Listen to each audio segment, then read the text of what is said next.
বন্ধুরা, এখানে আমি 600 গ্রাম মাছ নিয়ে নিয়েছি। মাছের মুড়ো, লেজা, পিস সবই আছে, দেখতেই পাচ্ছেন। এবার মাছটাকে আমি নুন, হলুদ দিয়ে একটু মাখিয়ে 10 মিনিটের জন্য আমি রেখে দেবো। এরমভাবে সজনে ডাঁটা দিয়ে মাছের ঝোল একবার বন্ধুরা বানিয়ে দেখবেন, খেতে খুবই ভালো হয়। আমি মালা রান্নাঘরে সবাইকে স্বাগত জানাচ্ছি। চলুন ভিডিওটা তাহলে শুরু করা যায়। এখানে আমি 1 চামচ জিরে নিয়ে নিচ্ছি, 1 চামচ সাদা সর্ষে, আর এখানে আমি কিছু মশলা নিয়ে নিচ্ছি। কাঁচা টমেটো, 4-5টা কাঁচা লঙ্কা, রসুন, 1 ইঞ্চি আদা। এইগুলো আমি মিক্সিতে বেটে নেব। সবার প্রথমে আমি এই শুকনো মশলাগুলো আর 1 চামচ কালো সর্ষে দিয়ে একটু নুন দিয়ে দেবো, যাতে সর্ষেটা তেতো না হয়। একবার শুকনো করে এটাকে বেটে নিলাম। তারপরে যে ছাড়ানো মশলাগুলো রয়েছে সেগুলো আমি সব দিয়ে দিচ্ছি। দিয়ে এর একটা পেস্ট আমি বানিয়ে নেব। এবার দেখুন বন্ধুরা, কড়া বসিয়ে দিয়েছি। এতে আমি পরিমাণ মতো সরষের তেল দিয়ে দিচ্ছি। সরষের তেলটা যতক্ষণ না গরম হবে ততক্ষণ আমি একটু দাঁড়াবো। তেলটা গরম হয়ে গেছে। এবার নুন হলুদ মাখানো মাছগুলো আমি এক এক করে দিয়ে দেবো। এরম করে এক একটা করে মাছ আমি দিয়ে দিচ্ছি। মাছটা ভালো করে লাল করে ভেজে নেব। দেখুন মাছটা এক পিঠটা লাল হয়ে গেছে। এবার আমি এগুলো উল্টে নিচ্ছি। এইভাবে আমি মাছগুলো সব উল্টে নিলাম।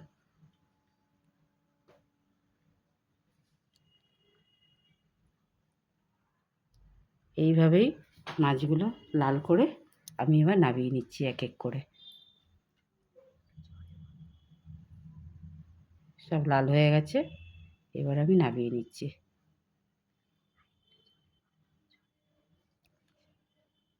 নামিয়ে নিচ্ছি। এবার নামিয়ে নিলাম। এই মাছগুলো ভাজা হয়ে গেছে, এবার নামিয়ে নিচ্ছি। এইভাবে আমি পরের মাছগুলো ভেজে নেব। দেখুন বন্ধু, এক এক করে সব মাছগুলো আমি লাল করে ভেজে নিলাম। এবার ওই কড়াতেই আমি ডাঁটাগুলো দিয়ে একটু হালকা ভেজে আমি তুলে নেব। সামান্য ভেজে আমি তুলে নেব। দেখুন ভাজা হয়ে গেছে হালকা হালকা। এটা আমি এবার কড়াতে তুলে নিচ্ছি।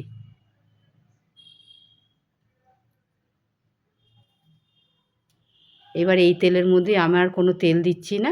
এই তেলের মধ্যে আমি গোটা জিরে, 2টো শুকনো লঙ্কা ফোড়ন দিয়ে দিলাম। আর যে আমি আগে যে মশলাটা বেটে রেখেছি সেই মশলাগুলো আমি এর মধ্যে ঢেলে দিচ্ছি। এবার মিক্সির মধ্যে একটু জল দিয়ে এটাকে আমি নাড়িয়ে ওই জলটাও এর মধ্যে দিয়ে দিলাম। তাই ভালোভাবে নাড়িয়ে নেব। এর মধ্যে 1 চামচ গুঁড়ো হলুদ,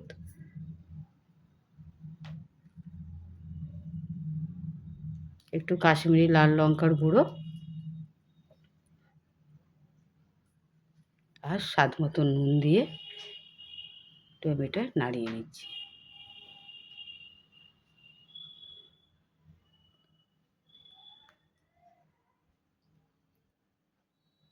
দেখুন বন্ধুরা, তেল ছেড়ে এসেছে। এবার এর মধ্যে আমি একটা কাটা টমেটো দিয়ে দিচ্ছি। আমি কিন্তু যখন মশলা বেটেছিলাম তখনও একটা টমেটো আমি পেস্টটিতে বেটে নিয়েছিলাম। তারপরে আবার একটা টমেটো আমি কেটে ছোটো ছোটো করে দিলাম। দেখুন তেল ছেড়ে দিয়েছে, মশলাটা খুব ভালোভাবে ভাজা হয়ে গেছে। এইবার এতে আমি ভেজে রাখা ডাঁটাগুলো দিয়ে দেবো।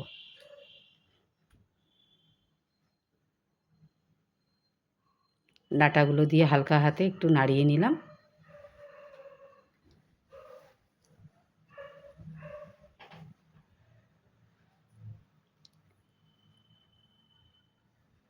দেখুন ভাজা হয়ে গেছে। এইবার আমি এতে একটু জল দিয়ে একটু মশলাটাকে আরেকটু ভেজে নিচ্ছি। একটু মশলা দিয়ে ডাঁটাটাকে আরেকটু মশলার সঙ্গে ভেজে নিচ্ছি। দেখুন ভাজা হয়ে গেছে। এবার পরিমাণ মতো জল দিয়ে দিলাম।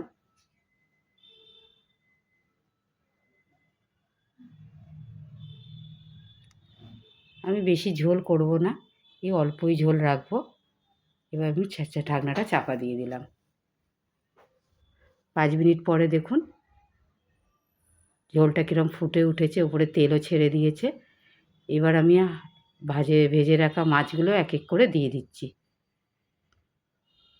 বন্ধুরা এরমভাবেও একবার সজনা ডাঁটা দিয়ে মাছের ঝোল করে দেখবেন, ভালোই হয় খেতে। আপনারা তো সবাই জানেন বানাতে, তাও আমি কিভাবে বানাচ্ছি সেই রেসিপিটা আপনাদের কাছে শেয়ার করছি। এইভাবে আমি 5 মিনিট ফুটতে দেবো, চাপা দিয়ে দিচ্ছি। 5 মিনিট হয়ে গেছে, এবার আমি ঢাকাটা খুলে নিচ্ছি। আমি এই রকমভাবেই নামিয়ে নেব বন্ধুরা। এবার লাস্টে আমি কেটে রাখা ধনেপাতা আর 2টো শুকনো লঙ্কা দিয়ে, 2টো কাঁচা লঙ্কা দিয়ে আমি এটাকে ফিনিশ করছি। এবার গ্যাসের এটা নিভিয়ে দিচ্ছি। নিভিয়ে দেখুন এই পর্যায়ে আমার এটা হয়ে গেছে। গ্যাস অফ করে দিলাম। দেখুন বন্ধুরা কত ভালো লাগছে দেখতে। একবার হলেও